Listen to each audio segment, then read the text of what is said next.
Good morning. Welcome to the Center for Spiritual Living here in the heart of Las Cruces, where your center is alive and well in all of our hearts and where our vision continues to be a world in loving partnership for the good of all. Thank you for joining us. I'm Reverend Bonnie, the Community Spiritual Leader here at the center in the heart of Las Cruces. All of the details and Zoom invites for the following events can be found in our weekly newsletter, on our website, or can be received by calling our office. Please keep connected with each other by joining our weekly Spiritual Circle discussion group on Wednesdays at 11 a.m. You can join Faith Brown, a licensed mental health counselor and a member of our board, who is facilitating Coping with COVID on Tuesday evenings at 5:30. This is a peer support group which will offer participants some solutions to helping cope with the times that we are living in, and you can join in at any time. Join also all of our local New Thought communities at 4 o'clock on Christmas Eve as we bring in the light. Please join a bit early from 3:30 on. It'll be open for social connections and ironing out any technical issues that we might have before we get started. And this year, for our annual New Year's Eve Day Peace Meditation, we are joining the Centers for Spiritual Living, their Heart of Peace community, as we contribute our consciousness to healing the world and establishing sustainable peace.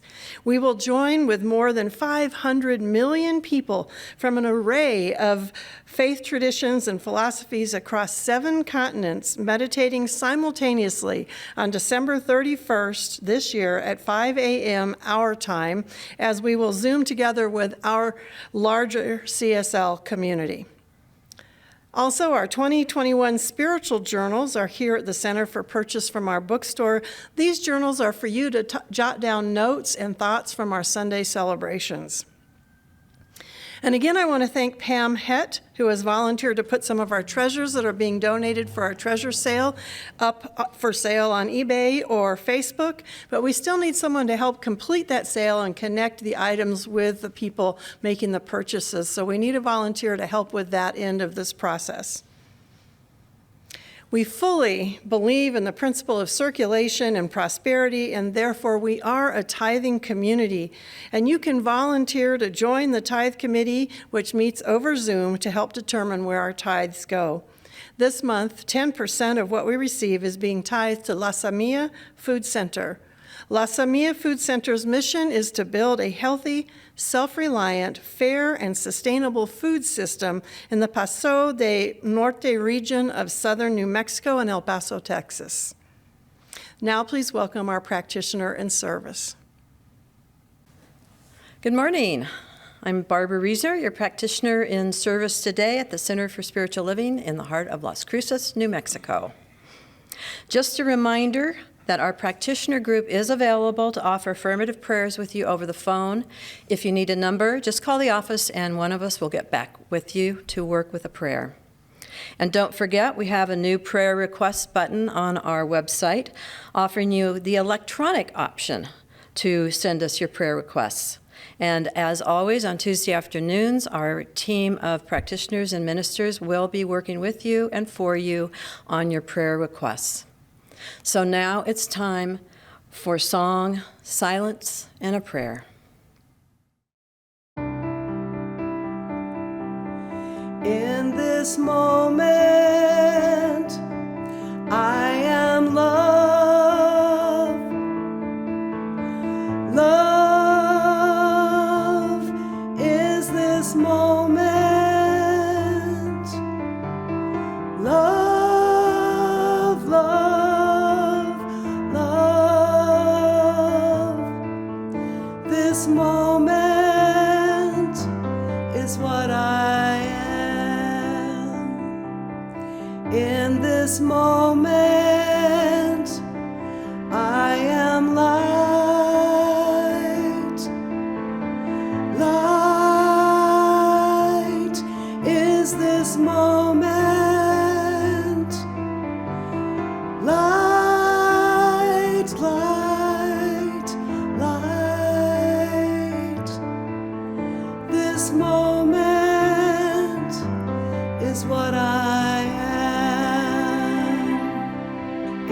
this moment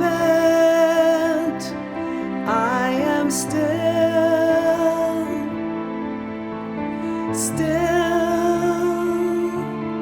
is this moment still,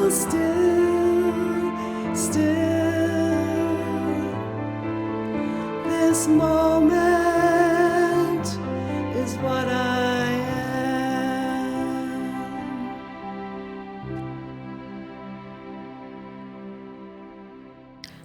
So in this moment, let us remember and reflect on the season of nearing the end of the shorter and darker days, and once again moving toward the light after December 21st.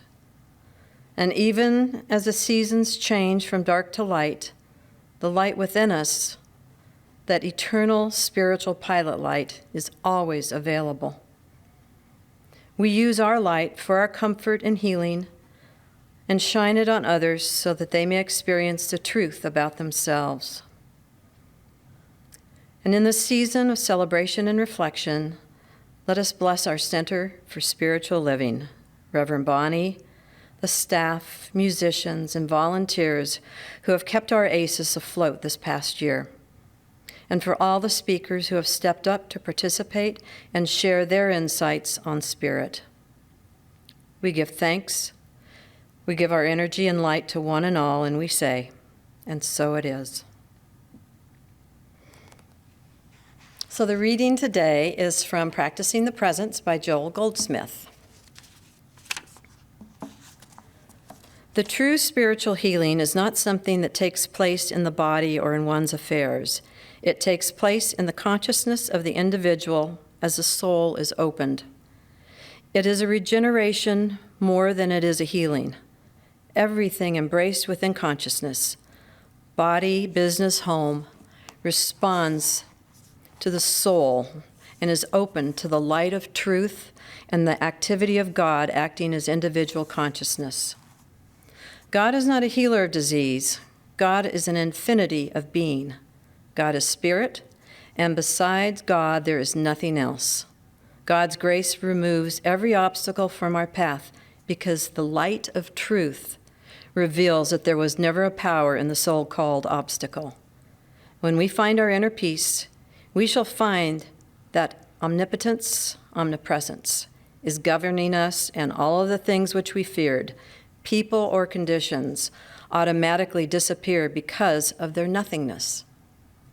That is the miracle of spiritual teaching.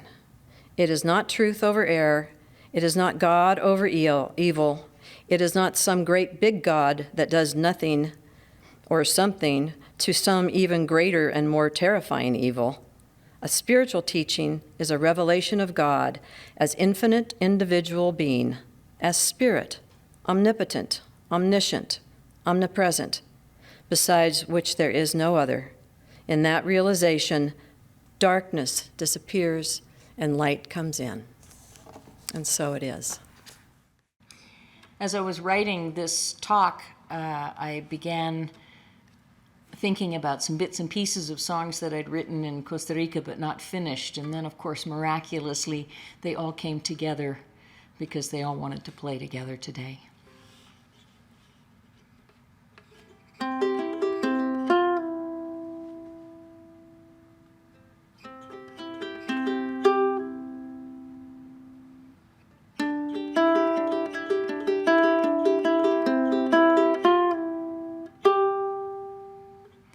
I found my heart down by the ocean. I found my soul down by the sea. And there I found the arms of devotion, waiting patiently, waiting patiently. I put my heart down on the beach, there it lay in the hot sand. Much to my surprise, another walked by and said, "Won't you take my hand?" Oh, how my heart yearns for this ocean, and my soul sings for the sea. I feel the arms of devotion reaching out for me, reaching out for me. Tenderly I reached out, an artery tendrils wrapped around. There we lay in the sand by the sea, love without a sound. My heart is filled with the ocean. My soul expands in the sea. How precious feels my devotion, gently cradling me, gently cradling me, ooh, gently cradling me.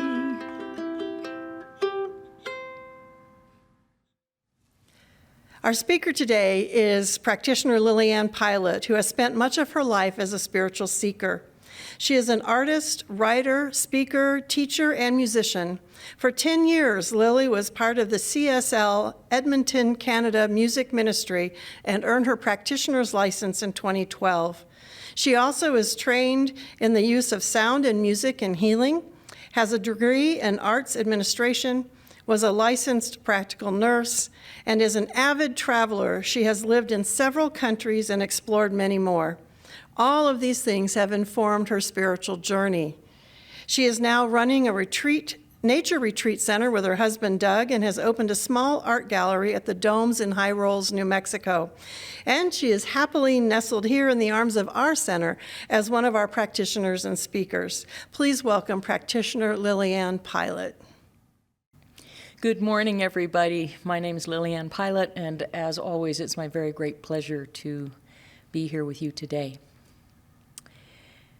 The call to the arms of love is an invitation to a celebration. It's a light celebration. My mom knew this intuitively, although I don't think I gave her credit for it while she was still with us.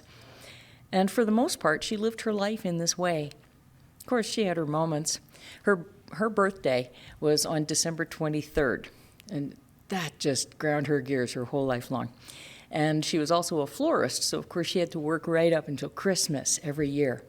So every year on the 23rd, she'd come home and say, "Oh God, they sang happy birthday to me again today. Happy birthday." Sounded like a dirge. What's the matter with people? Honestly, it's supposed to be a happy song. You know, she's a lot like R2-D2. It's supposed to be a happy song. Anyway, she's right, of course. It is supposed to be a happy song, maybe more in keeping with happy birthday to you, because we're celebrating the arrival of a new light on planet Earth. Isn't that something to celebrate? Light celebrations occur all over the world in a wide variety of traditions. And of course, Christmas is just around the corner for anybody who had forgotten that.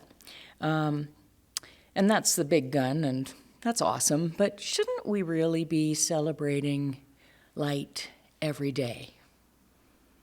It was raining, you know, when I was driving on the way to Las Cruces this morning, and then the sun came out. Woohoo! Let's have a celebration. And I did my light work. Oh, I made the microphone go. I did my light work this morning, and I got that beautiful feeling that comes through the body. Let's have a cake. Let's have a celebration. We can be celebrating all kinds of things. Some of you may remember the old Bob Newhart show where he was a psychiatrist. And in one episode, a woman came into his office and she said, "I'm terrified of being buried alive in a cardboard box." And he said, "Has anybody ever tried to do that, you know, bury you alive in a cardboard box?" She said, "Nope." "Well, stop it." And she said, "Yeah, but ever since I was a kid." No, stop it. Yeah, but you don't understand. My mother used to, no, we definitely don't do that. Stop it. And every time she tried to tell her story, he'd just say, stop it. And she finally got really, really mad at him. And he said, no, you stop. I don't like this one bit. You stop it. It's a hilarious bit, and you can actually watch it on YouTube. But there's a rather unpleasant truth under there, and that is we don't like to stop it. We like our stories. There is a deeper yearning under that, though, and it always comes back to light. So what brings you joy? What brings you closer to a sense of divinity? Just before the talk, I sang a song about finding that sense for me down by the ocean, and I put my heart on the sand, and another heart came by, and it's just me and God down there on the beach having a good time. Find what is precious and celebrate it. Find any patch of light that turns you on and dance in it, because no matter what the external appearance, it always comes back to light. So recently I've been feeling a bit overwhelmed by reports of lives lost, people I know, friends and family of people that I know. And, you know, my husband and I are a bit isolated on our mountaintop, and for a few weeks it just felt like the whole world was dying around me, and I sat up on a hill. And then a couple of weeks ago, yet another young man that my sons went to school with took his life. And I just lost it for a bit. It was really hard. What the hell is going on? I began to worry about my own sons. Were they safe? How could I protect them? And then I had one of those ahas, because I know that worrying isn't helpful, and in fact it can be harmful. But I realized that there was a part of me that felt like I had to worry to prove that I love them, that I would feel guilty if something happened, anything at all. And I was just off blithely having a great time, joyously living my life. I was like, wow, unravel that one. That was buried in pretty deep. I didn't realize it was there. So I talked to my sister, and she helped me trim the sails, you know, that minor adjustment that helps impel the ship forward. And she said, well, why worry when you can pray? Because I got off balance and I forgot. That's why. So I began to pray. But out of the angst that I was feeling, it just wasn't feeling authentic. I wasn't praying with. I had lost my compass. So what was I affirming? What's true? Okay, God, I need to talk to you, and it's feeling a little tricky because I don't really know what or who you are. Are you like an energy field, or just the allness of the sum of all it is, you know, and where'd you come from anywhere? Oh, don't go down that rabbit hole. And in fact, these questions are unanswerable. But I still want answers sometimes. So where do I put my faith? I look at the sky, and I believe I am seeing blue and the evidence of wind because I see clouds moving. I look for you in the world around me, but I don't see you when I'm only looking for the evidence of what I think you are. Back to the beginning. I know you exist. I don't know how or why, but I know you exist. I know that without you, I do not exist. I know that without you, there is no life because you animate all matter and form. And I know this because as I speak these words, I feel it. I feel those particles of light just dancing in my veins. I feel my heart expand like the Grinch at Christmas, you know, when he gets it. My husband gave me a while ago this birthday card. It's got Sasquatch on the cover, and it says, Sasquatch wanted me to wish you a happy birthday. And then you open the card, and it says, actually, that's a lie. He doesn't believe in you. The truth is, I feel God in my bones. And they say, I believe in you. So now what do? Okay, I got myself there. How am I to be in service? But wait, I know this one. I love, I feel, I care, I shine my light, I celebrate, I goof off and I play and I dance in the sunlight, and people think I'm weird and like a 3-year-old who for no visible reason just suddenly starts laughing and jumping up and down. And I look outward and I ask the question, how do I help what's going on around me? We can rally to motivate change for good in healthcare, the environment, education, and whatnot, but most importantly, we can rally to motivate light and love within ourselves. Where there's hatred, may we sow love. Where there's darkness, may we sow light. As Reverend Christian Sorensen said, there have always been epic times, and there always will be. So what do we want to choose, darkness or light? And I know that I've heard these words many, many times, but I'll continue to speak them aloud until they are so imbued with meaning, I cannot help but live their value. I know you exist, no matter how or why or in what form. I know, and I celebrate you. From the Science of Mind archives, there's an article, it's a really great article about the early life of Ernest Holmes, and it's a fantastic read about how he came to create this teaching, all of the influences in his life. He was raised by really liberal Baptist parents who taught him to think for himself. How important is that, folks? And he devoured books on religion and philosophy. And then he met the writings of Emerson, and he began to formulate what would be the basis of his teaching. And he said, when we have destroyed the God of the intellect and broken with the God of tradition, then God fills us with his presence. Stop defining God and simply let God be in you. Wish I'd read that a month ago. He said, Jesus proclaimed a law of faith that acts on your belief. So there's this law which does something for you. Well, that's nice. We can all handle that. But it's limited to your belief.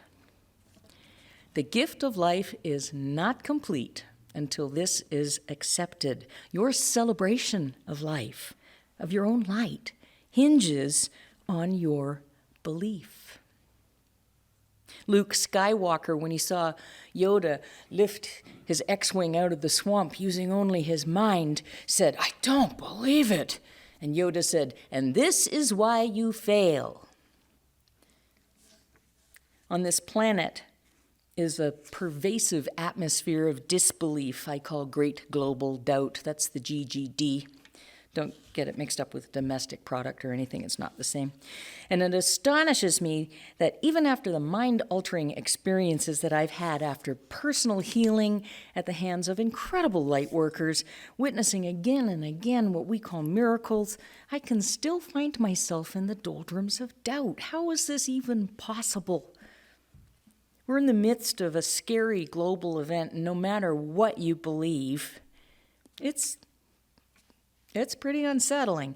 We've come through a political event which caused a great deal of fear in the world, and of course each of us has our own personal demons. So now more than ever, for all who believe we're the essence and form of eternal light, this is a call to arms. It is a call to the arms of love. It's an invitation to a celebration.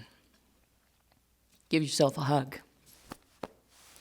Throughout history, people have had their faith tested. No matter what your belief is, whether it's spiritual or otherwise, at some point, your faith will be tested. And I don't think there's a master teacher handing out exams, by the way, but there's always a point where we must ask, is this true? And I think that question is really important. Blind faith doesn't ask that question, but growing spiritual awareness does. Is this true? Science wants empirical evidence, and I suppose as soon as somebody's got enough time and money and incentive on their hands to fund a science of mind study, I have no doubt they will accrue much more than anecdotal evidence. But in the meantime, I have to rely on my awareness, my sensory perceptions. In my last talk, I shared how my kitten gave me kitty Reiki. I could just feel the energy flowing out of his little body into me. And when I've had peak moments, that sense of connection with all that exists, these experiences are accompanied by very specific sensory information, unlike anything else. Not for lack of trying different methods to achieve it in my youth. But I have journaled on many occasions where I've been transformed as a result of light work. There's so many examples, I don't even remember them anymore. And sometimes I go through my journal and I'll be reading something, oh man, I remember that. That was amazing. How could I possibly have forgotten that? But that light sometimes gets buried under the GGD. I have to remind myself often I'm a child of the light, and I've developed a few tools for that one, and I'm sure you have too, but here's a couple. If I feel an ache or a pain in my body, I stop. I breathe light into that spot. I ask my body to relax. I bring awareness to where that pain is, and I just breathe light in. Breathe. It always shifts energy, always. If I feel out of sync, I go outside. I just feel my feet on the ground.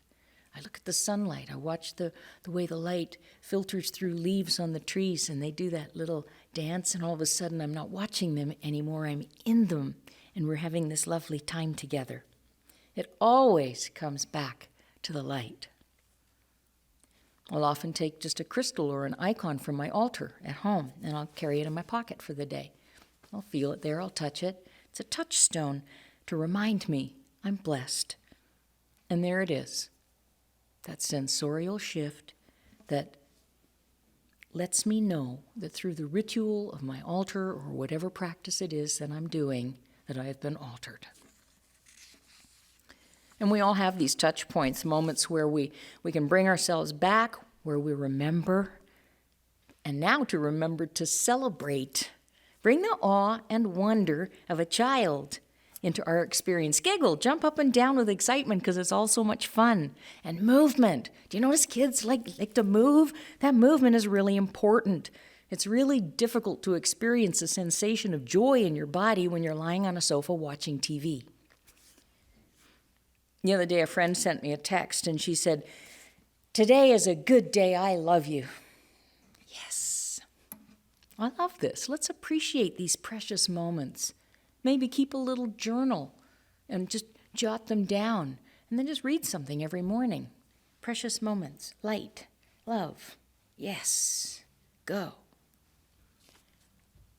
And if something like the GGD shows up, look it square in the eye and say, "Go away, bear." It's kind of an in-joke. Years ago, I went camping with a friend on Vancouver Island. There's this cool place you could camp right down on the beach.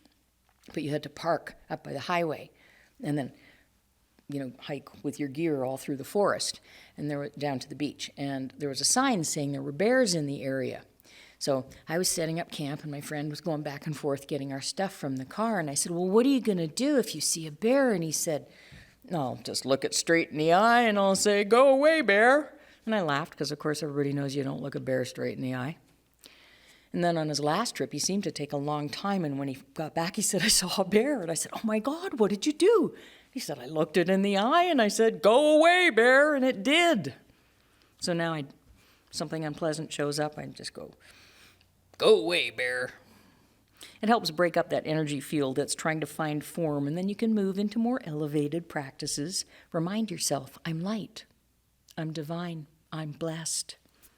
And whatever is going on is a condition that I can name and deal with, and it too shall pass.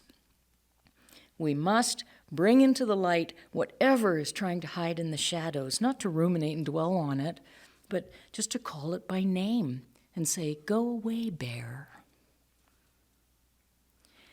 Chief Dan George said how desperately we need to be loved and to love. With it, we're creative, and with it, we're able to sacrifice for others. And that's the thing of it. God is love. God is light. God is expressing itself as us, therefore, we are love and light. And when we cut ourselves off from that field of wonder, we become disconnected from Source. We stop seeing the sparkle of the stars or the yearning in someone else's heart.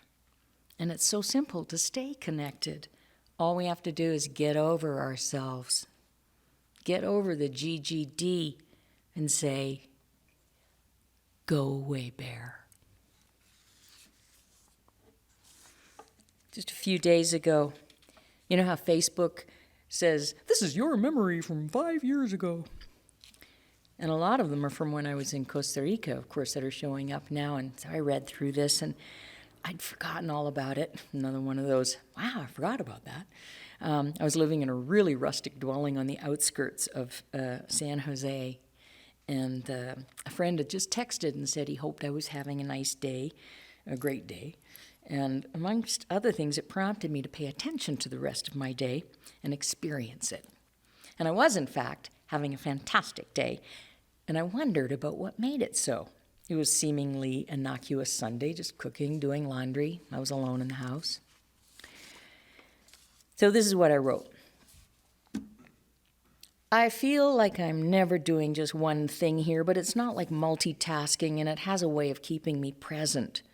Hanging laundry involves a sort of dance with a kitten, miscellaneous dogs and chickens doing all the things they do immediately under my feet. Really need to know what my feet are doing. Only the kitten actually lives at this address, but the chickens have no sense of boundaries at all. I kind of think it's cool that they're so at ease, and I'm having that experience now, certainly at my home.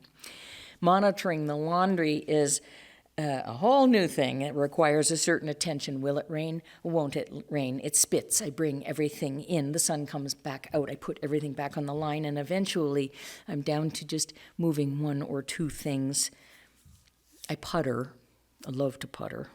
My roommate is out, and I play Indian instrumental music for a long time really loudly. I go in my room and I admire my recent renovations. They were highly satisfactory. Thank you very much. I play Silent Night on my harmonica, inspired by the very recent discovery that Christmas is just a few weeks away.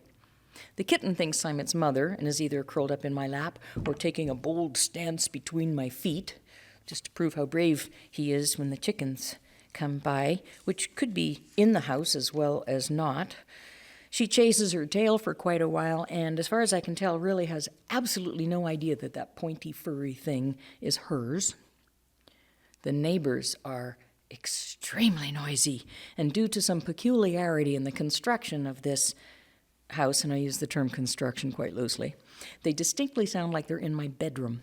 So just for fun, I record them on my phone, and then I play back the really loud bits. They're so boisterous, a lot of laughing and playing, and children and grown-ups alike. And I imagine that I'm there with them, and it's not noisy. It's a family. It's full of life. So I erase that recording and I putter some more. Someone sends me a link for a healing meditation, and it's the darndest thing, but I feel better afterwards. And then it dawns on me. It's because I am better. Moment by moment. There's some sort of forward motion in this life. Something propels me forward even when I don't know it. And I have this sort of awakening. Like I've come out of a really long, dark tunnel. And I was in there so long I didn't even know I was in a tunnel. And I didn't know how dark it was till I came out into the light. And it's not like the tunnel was all horrible or anything, but emerging into the brightness of the light was awesome. It was cause for a celebration, a light celebration. And I think maybe this is just a perfectly normal metaphor for life. We're in a series of tunnels, and we're constantly seeking the light, because regardless of the convincing appearance of the things around us, deep inside, we know that this light is the truth of our being. Even if our brains don't get it, we're still on some sort of trajectory. No tunnel is pointless, just different swirling fields of energy shifting so many particles in different patterns. So right now, I'm experiencing a pattern of peace and joy and optimism with strong feelings of unity and divinity. It's a beautiful day at the OK Corral. And of course, all this playing with words and stories is a wonderful diversion, but none of it touches the real measure of the day because it was sacred. A day filled with such a sense of being, so many tiny moments of bliss. It was sacred. So thank you, my friend. I had a lovely day. As I read this or reread this post, I vividly remembered the details of that day. I was so happy, so full of ease and joy. The whole day was a celebration. There was a call to the arms of love, and I answered. Thank you.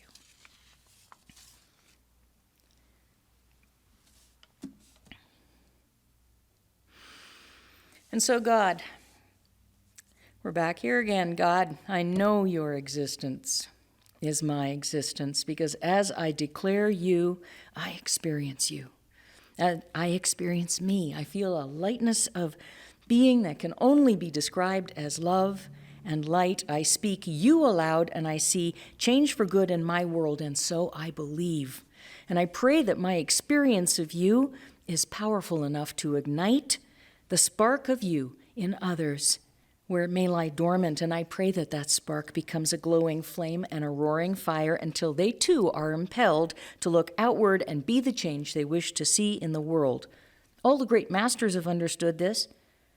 In recovery programs, they say no human power could relieve their suffering, but God could and would if he were sought.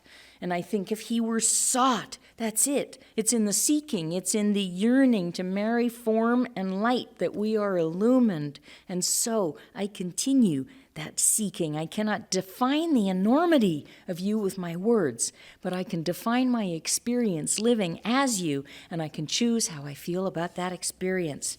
And so I believe you are experiencing yourself in and as and through me.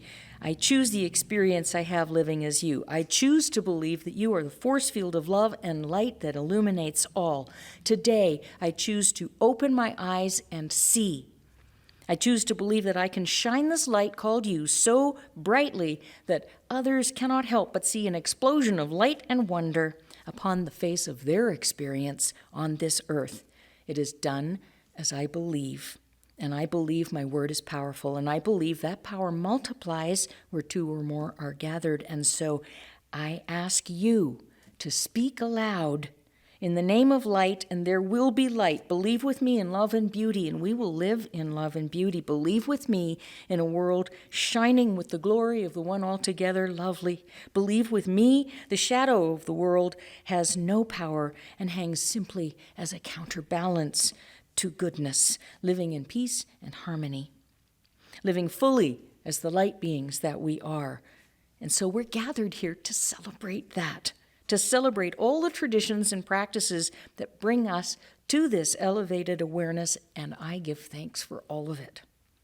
All this experience, all this light, all these moments that remind me, call me forward, urge me on.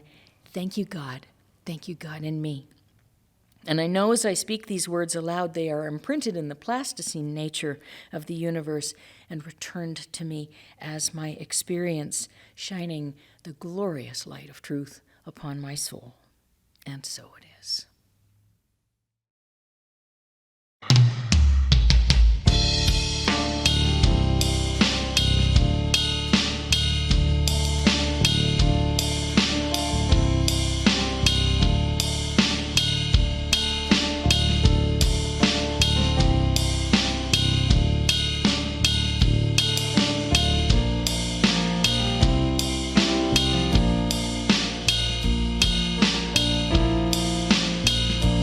We are dancers in the light and singing. We are dancers in the light of truth. We are dancers in the light and dreaming. And this dancer made of light is you. La la la la la la.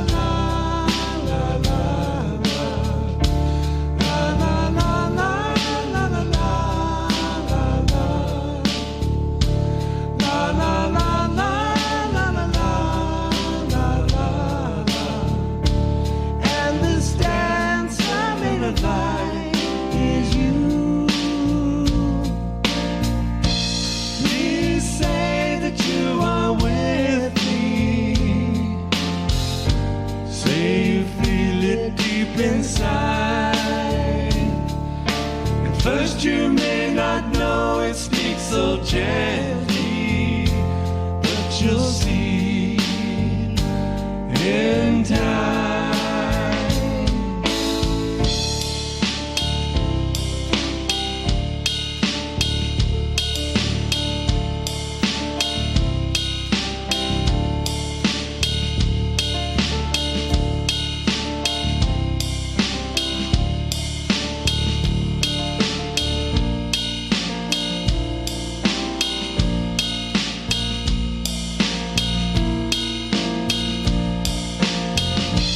Life inside knows so surely what is right and what is true. A voice inside speaks so purely.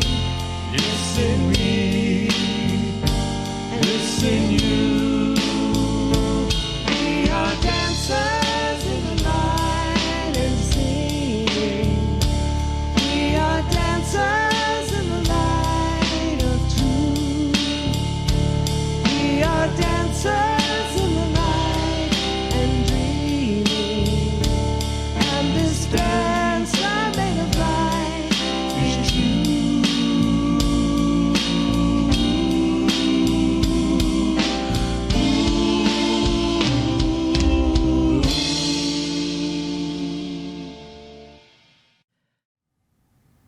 Thank you again for joining us today for our Sunday celebration.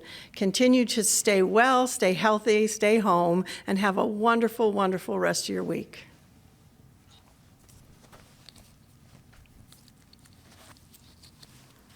I love you all.